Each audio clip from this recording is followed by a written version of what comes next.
Yes, I shall. Thank you very much. I would like to thank MEP Langsipun, yourself, Professor Reisen, and the European External Programme for Africa for holding this important roundtable at such a critical moment. I would just say, in response to what the embassy had to say, and the gentleman who said he'd been on tours of Eritrea, is that there is an easy answer to all of this, which is allow the UN Special Rapporteur on Human Rights situation in Eritrea, Dr. Babikar, to go to Eritrea, to see what the situation is, to report from the ground, as the UN Security Council has asked repeatedly. It is an easy way forward. That would at least give us a basis on which nobody could then criticize anything that is going on. Of course, at the end of the day, the task really falls to the Eritrean people, who must have the human rights, the dignities, the rights to decide their own future in their own way by themselves through a free and fair election that sadly Eritrea has never held. But I would like to highlight 2 points that Dr. Babakar made. First, the huge exodus of Eritreans which has been seen across the world. This continues despite the terrible dangers they face. And these were underlined this very week by the report of the UN panel of experts to the Security Council on the Libyan situation. This provided in great detail about the involvement of the Libyan state and parastatal actors in human trafficking, smuggling, and enslavement.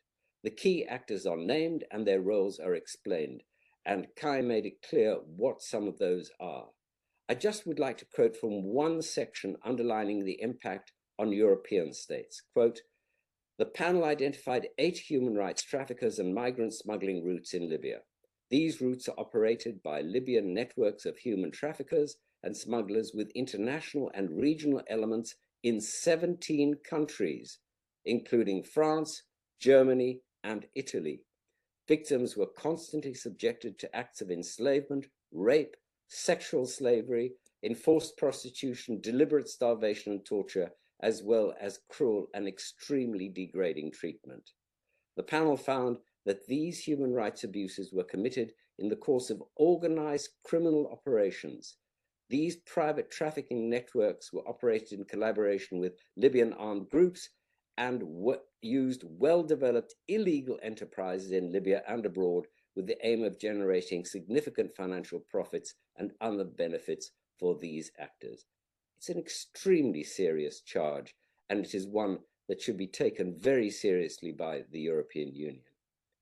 Secondly, what Dr. Babakar refers to as the long arm of the regime, the intelligent activities and the interference of the Eritrean government with the lives of its citizens in exile. These activities take place across Europe and are particularly important, but the Eritrean diaspora are now challenging this long arm of the regime wherever they find it. There are demonstrations and protests from Israel to Canada and in many European states, including Germany, the Netherlands, Switzerland, and Norway, as well as Britain. The Dutch are aware of these activities and have already taken steps to counter them. The Norwegian government commissioned an important and insightful report on transnational repression by foreign powers against diaspora communities. The European Union has access to all of this information, and I've provided links to them. What we now need is action both to prevent the enslavement of Eritreans in Libya and to tackle the long arm of the Eritrean regime across the world. Thank you very much.